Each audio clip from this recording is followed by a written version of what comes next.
You're watching TVC Breakfast. Now, President Muhammadu Buhari declined to assent to the Digital Rights and Freedom Bill and 4 other bills forwarded by the National Assembly. The president said the Digital Rights and Freedom Bill covers too many technical subjects and fails to address any of them extensively.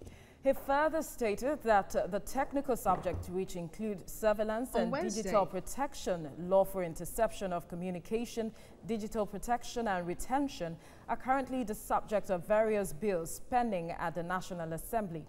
President Buhari advised that the scope of the bill be limited to the protection of human rights within the digital environment to reduce the challenge of duplication and legislative conflict in the future. The bill is an act to provide for the protection of the human rights online, to protect internet users in Nigeria from infringement of their fundamental freedoms, and to guarantee application of human rights for users of digital platforms. And we have joining us, Gbenga Sheson. He's joining us from Lagos. Good morning, Mr. Sheson, for joining us this morning. Thank you for joining us on TVC Breakfast this morning. Now, the president said he declined assent to the Digital Rights Bill because of some technical issues that he says did not really address certain issues. Now, isn't this decision in the interest of Nigerians? Good morning, and thanks for having me.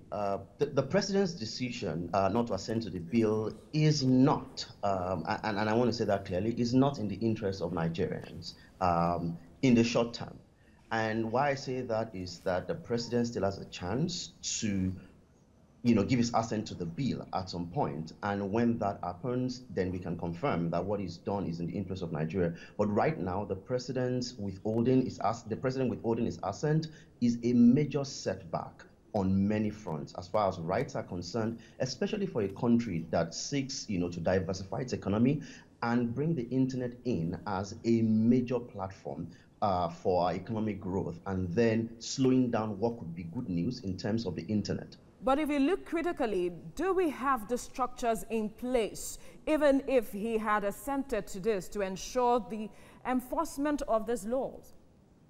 So I think there was a misconception around so the name of the bill is Digital Rights and Freedom Bill, but it does not mean that everybody must then have internet access or digital access once this bill is passed into law. But we do have in place the structure, the infrastructure, and everything we need to be able to, in quotes, enforce the provisions of the bill. And I say in quotes because the bill is not exactly about punishment. The bill is about 2 key things. One, the key is about rights.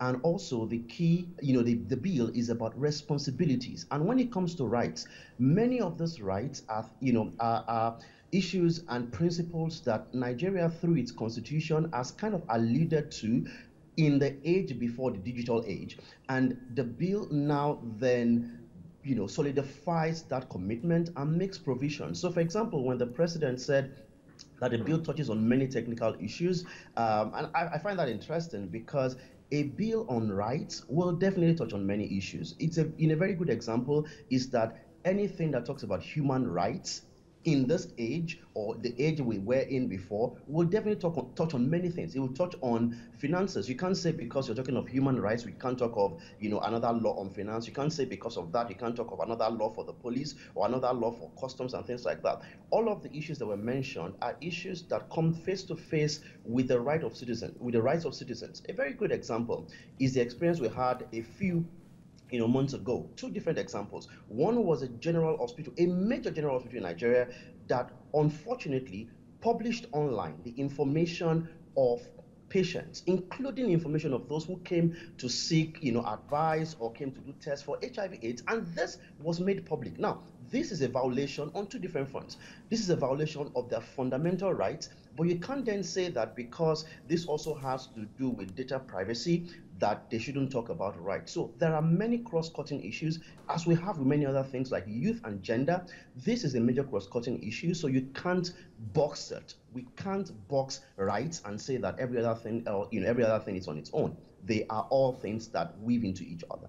But there are talks about the fact that in terms of data provision, when you talk about responsibility, that it wasn't clearly spelled. And if there is such why the president had refused to assent to the bill, wouldn't it be we opening ourselves to more problems if the president had assented to it? So two key things. One is the fact that we've seen the president's letter. There are a few of the issues that I can tell, this is obviously bogus, but it's okay. For the interest of Nigeria, we're going back to the drawing board. We will look at the comments that were made, and that will be worked on. But the issue, the comment about there are existing bills that could clash with this, we find that also very funny. One of the things about lawmaking, and I'm sure the president's team and legislators know this is the reason why the House and the Senate passed the bill. Yes, there are bills that touch on different issues, but what legislators do is they compare these bills and they put forward the one that represents the best legislative framework possible. This is the reason why we were surprised. Now, if there was a law in place that this bill clashes with, then we can understand. But if it is a bill, it means that the same National Assembly saw this bill, saw the Digital Rights Bill, and then put forward the Digital Rights Bill to the president because they looked at it. Let's look at this now. How will all of this affect Nigeria's, how will this reposition Nigeria's image abroad? So the president withholding his assent has not helped in three key ways. One is the fact that everyone was initially surprised, but then welcomed the development that Nigeria was leading, this kind of proactive effort, which is not just on the continent, but globally. There are not too many countries in the world that have been able to answer this question of digital rights and freedoms the way the bill does. And so it's a disappointment. We've seen disappointment expressed by various people across the world. Secondly, is that this is a setback in terms of the conversation around the disposition of this administration towards human rights, both offline and online. For an administration that seems to have had a reputation of not respecting rights, this seems to cement that assumption or that suspicion further. And the third is in terms of the work that still needs to be done. But on that third point,